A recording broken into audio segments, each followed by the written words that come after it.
14บ่ถูกคิดไล่ขึ้นอีก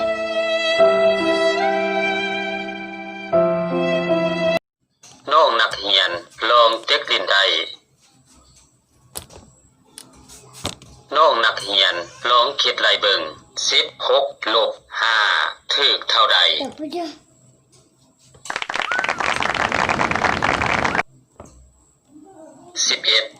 ถูกแล้วเก่งหลายน้องนักเรียนลองคิดไล่เบิ่ง16ลบ12ถูกเท่าใด14บ่ถูกคิดไล่ขึ้นอีก16ลบ12ถูกเท่าใด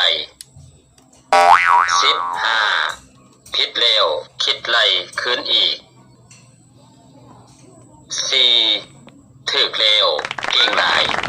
น้องนักเรียนลองคิดไล่เบิ่ง15ลบ7ถูกเท่าใด8สุดยอดเลยน้องนักเรียนลองคิดไล่เบิ่ง13ลบ7ถูกเท่าใด15บ่ถูกคิดไล่ขึ้นอีก13ลบ7ถูกเท่าใด6ถูกแล้วเก่งหลายน้องนักเรียนลองคิดไล่เบิ่ง20ลบ4ถูกเท่าใด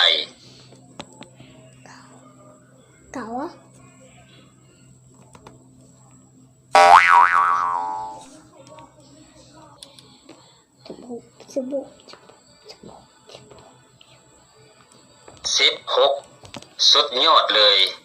น้องนักเรียนลองคิดไล่เบิ่ง19ลบ6ถูกเท่าใดเป็น13หรอ13ถูกแล้วเก่งหลายน้องนักเรียนลองคิดไล่เบิ่ง10ลบ5ถูกเท่าใด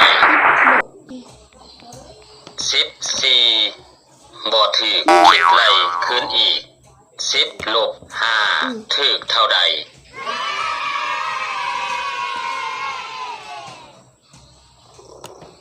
4โอ้โอผิดอีกแล้วคำตอบที่ถูกต้องแม่น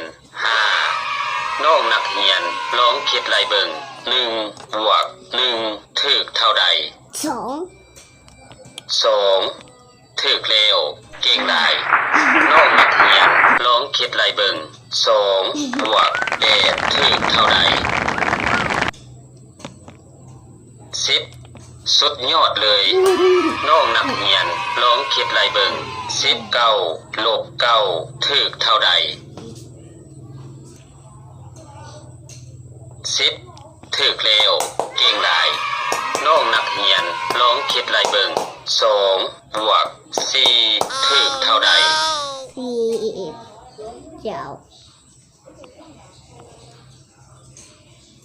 6สุดยอดเลยน้องนักเรียนลองคิดไล่เบิ่ง1บวก5ถูกเท่าใด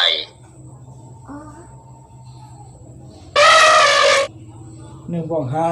ออกเท่าใดอินเปอร์อินสิลองคิดไล่เบิ่ง1บวก5ถูกเท่าใด7บ่ถูกคิดไล่ขึ้นอีก1บวก5ถูกเท่าใด6ถูกแล้วเก่งหลาย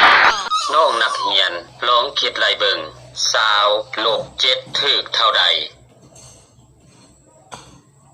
8บ่ถูกคิดไล่ขึ้นอีก20ลบ7ถูกเท่าใด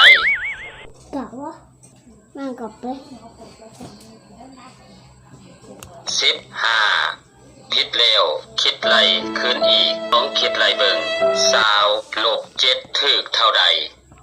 13ถูกแล้วเก่งหลายน้องนักเรียนลองคิดไล่เบิ่ง15ลบ1ถูกเท่าใด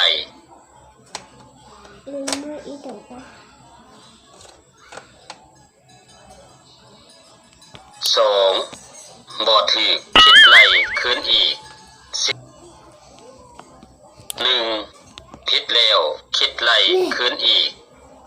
15ลบ1ถูกเท่าใด